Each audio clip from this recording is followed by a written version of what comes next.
Hey everyone, my name is Sam Diaz and welcome to this video. So Studio One 6.5 just released a few days ago, and to be honest, I was just so excited, and it's just amazing to hear that they incorporated not only surround sound but Dolby Atmos, which is it's kind of like becoming quickly the standard when it comes to surround mixing.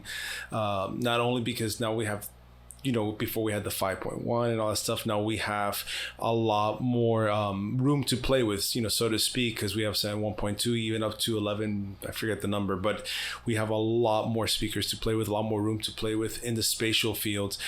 Now in this video, this is the first time I just downloaded 6.5. I'm opening this up for the first time, and to be honest, I have very little experience with actual sound surround mixing.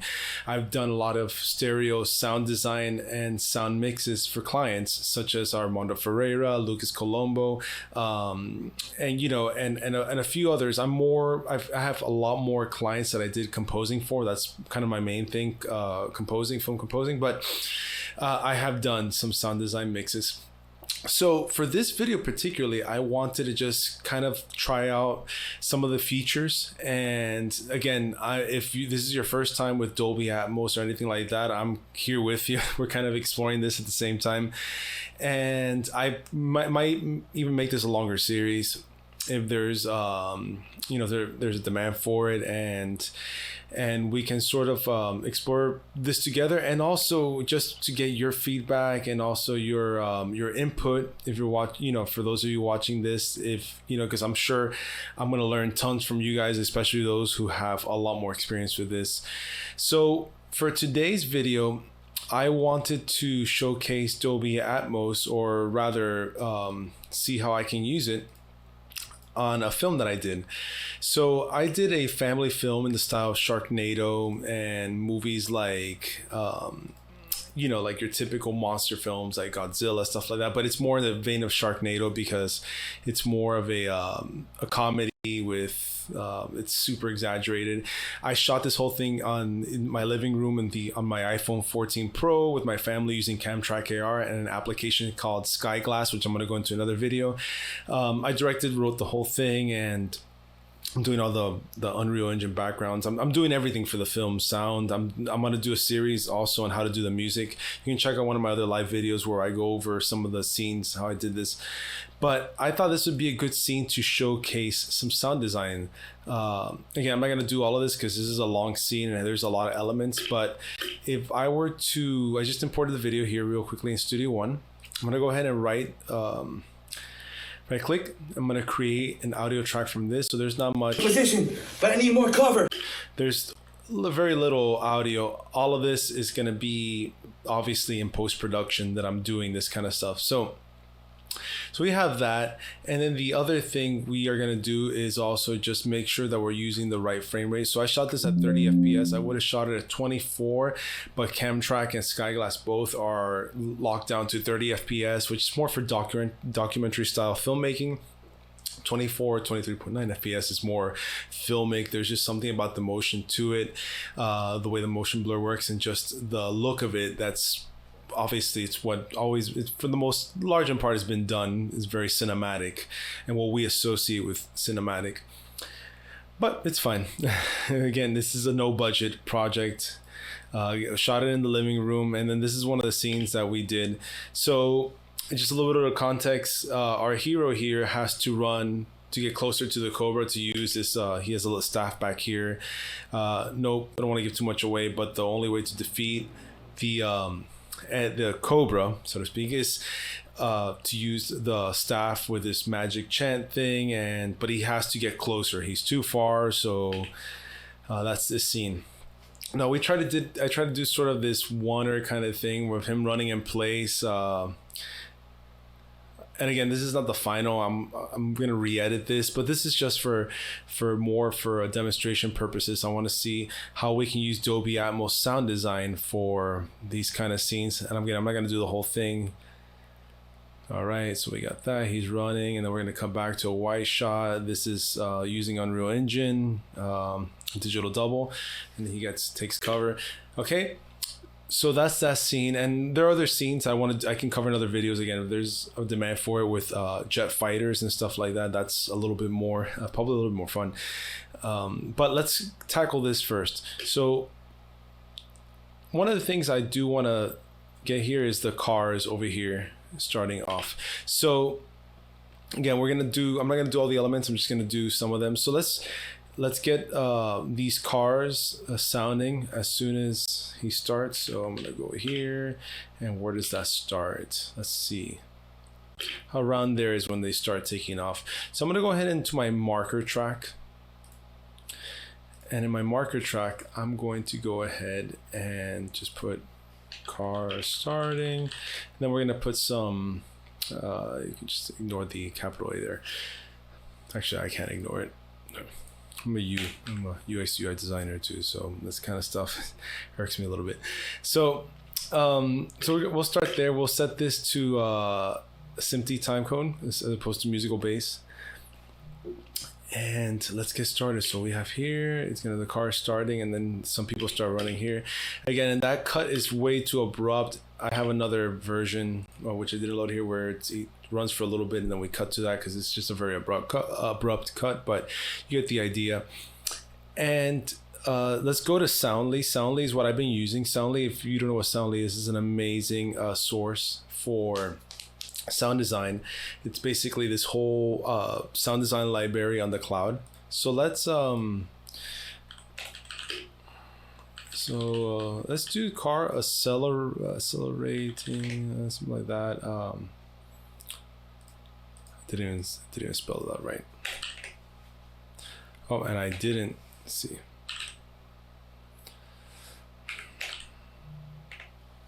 Okay, there you go. Maybe a little, we can put slow, and we can actually be more specific and put truck. Let's see.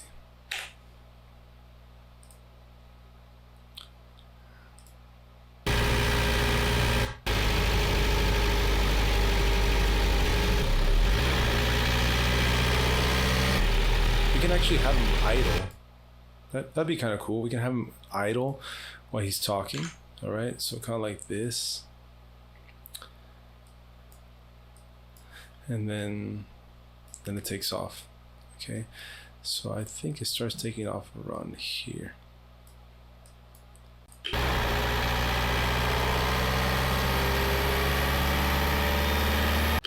Yeah, so what we can do is we can go into clip gain edit here, gain envelope. I'm gonna close this for now just because we have real estate. All right there. And then... Okay, so here we have a good example of where basically a good situation where we can really use spatial audio to kind of place that within the scene. That's where I feel Dolby Atmos really can shine for things like this. So if we go to open up our mixer, and I literally just saw a video on this by Joe Gilder, who's amazing. I love his videos, on him using kind of this sort of showing like the, you know, how to open up the window stuff. I literally saw this like an hour before making this video, so I apologize. I'm still learning this, like I said. And if we go, I believe here by right click, I can put spatial panner, okay, or I can just use surround pan. So let's see. And now that's a mono source.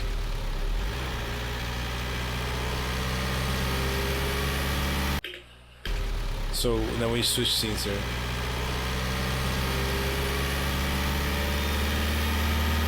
But it's fine, we can leave it because it's not like we're like doing a reverse shot where it's on the left, it's actually still on the right. So it's cool, we can actually play around with this.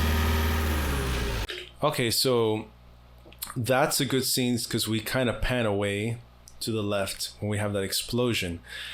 So what we can do is I can either, you know, just draw the automation for that, so I can have it here.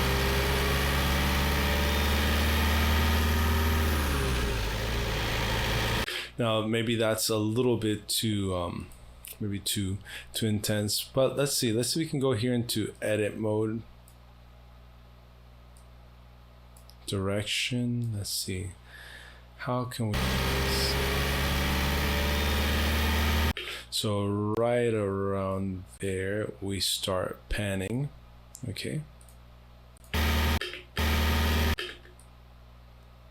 going to that side,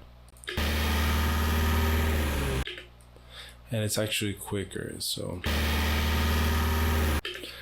and then right around here we go back.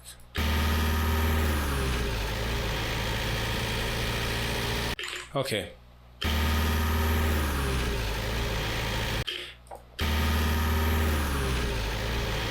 Again, not completely necessary, but again, it's just one of those things where I'm trying to see how we can do this. And then we can put an explosion over there to the other side. So let's go ahead and add an explosion on the other side.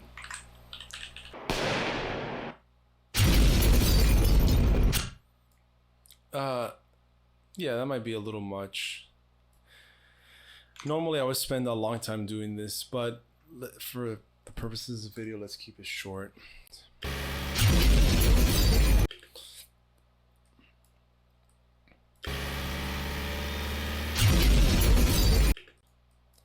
Maybe that's not the right one.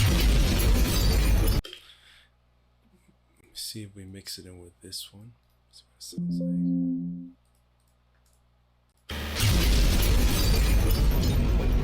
Okay, that's, we still, I feel like, let me see.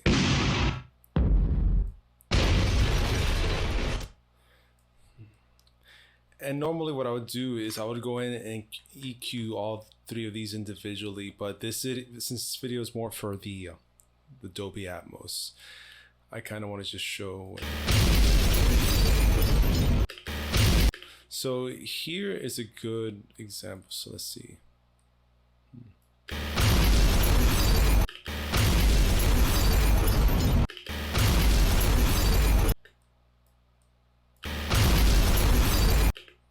Okay, good.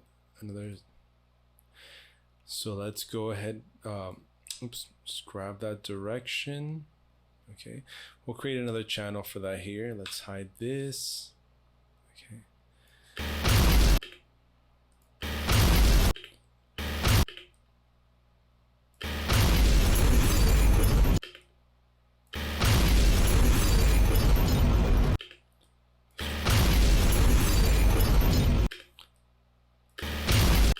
Actually, a little bit to the left. Let's take a run right here, right?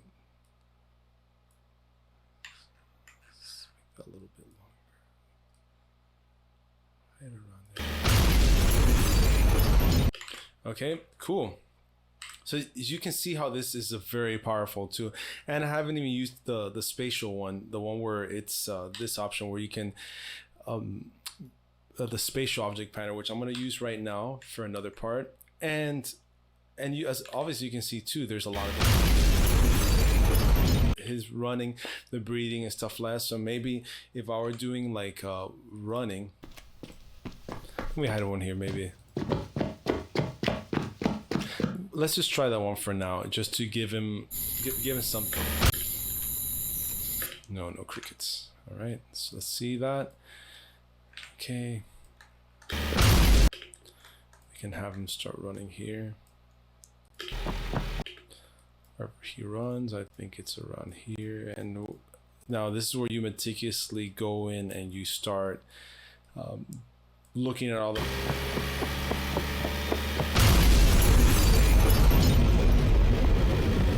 So his speed from there is a lot slower. So what I probably would do is here.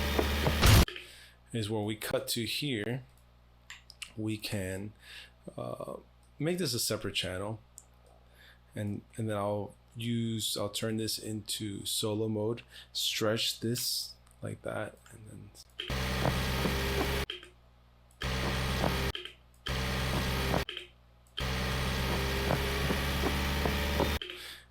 see, and and then maybe start speeding up the run.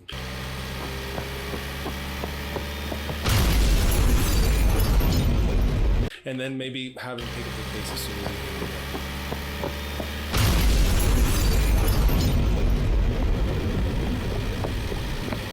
Okay.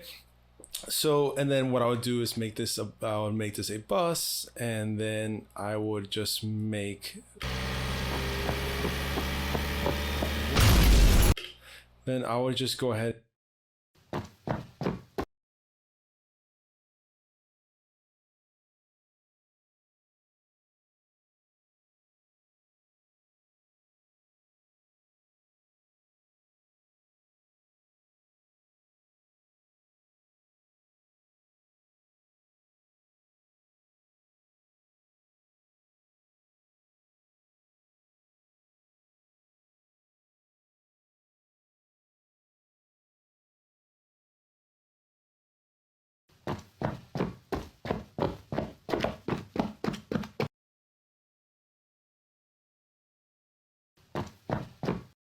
So let's see.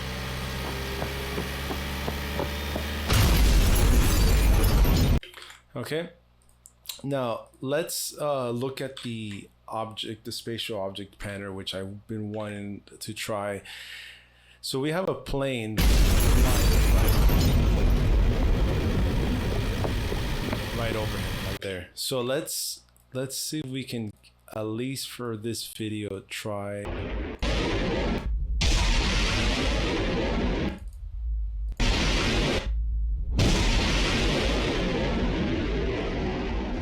Let's try that to see how that sounds. Let's see.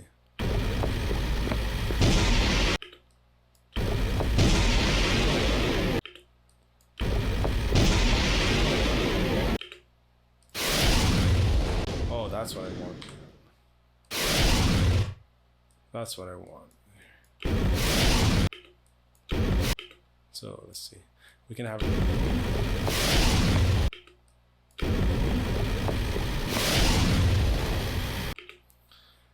Is this longer? Maybe we can use a long one. Let me see what this longer one sounds like.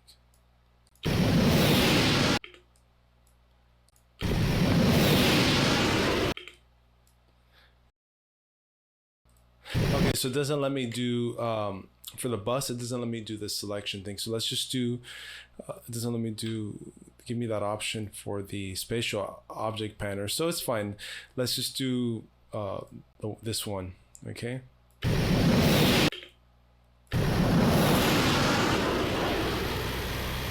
Okay, so let's isolate that.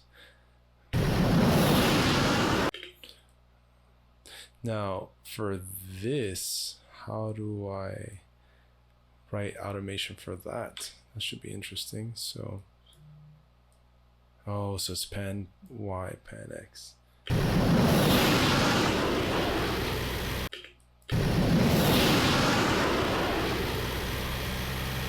Okay, let's try doing it by hand, and if anything, we can so let's go ahead.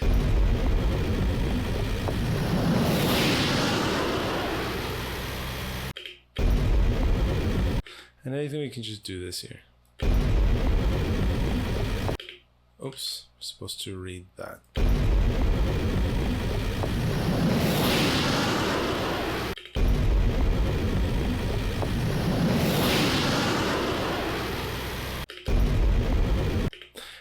I feel like that goes a little bit faster. Let me see. And let's switch this to solo.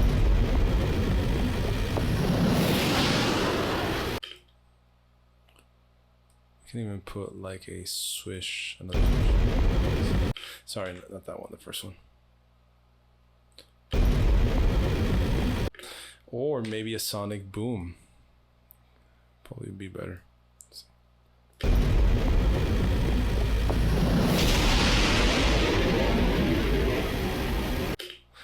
And that can have its own thing.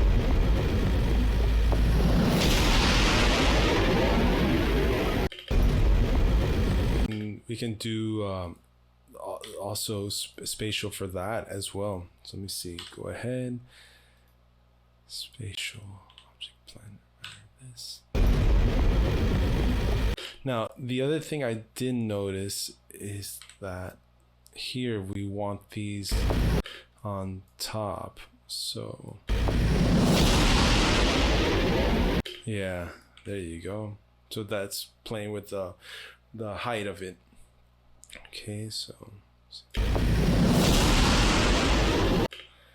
see if we can go ahead and so we're just, so again, I'm gonna go ahead and just write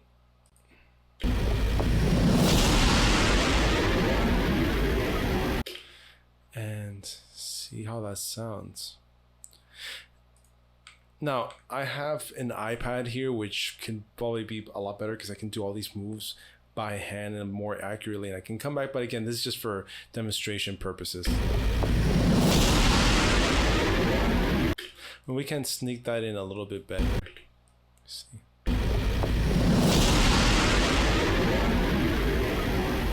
Okay, so pretty much that's how I would use it. And again, there's a lot of scenarios here where we can add more things, but it seems like a very, very cool tool to use for surround sound mixing. So I'm doing a combination of surround and you get the idea. And obviously there's a lot of work that's going to go into this shot, and it's a big sort of a big action piece. But and here's a good thing where you can put distance. So I'm putting, when I go from to the wide shot, I can put more distance between me and him because it's further away, whereas here it's more close up. So things like that, I would probably have to cut for that sort of thing. And we can use also, I think there's the open air reverb that's surround as well, and also a spatial delay. So I'll get into that in other videos, but I just wanted to do a quick run through of how I would use the Dolby Atmos in the Dolby Atmos surround feature.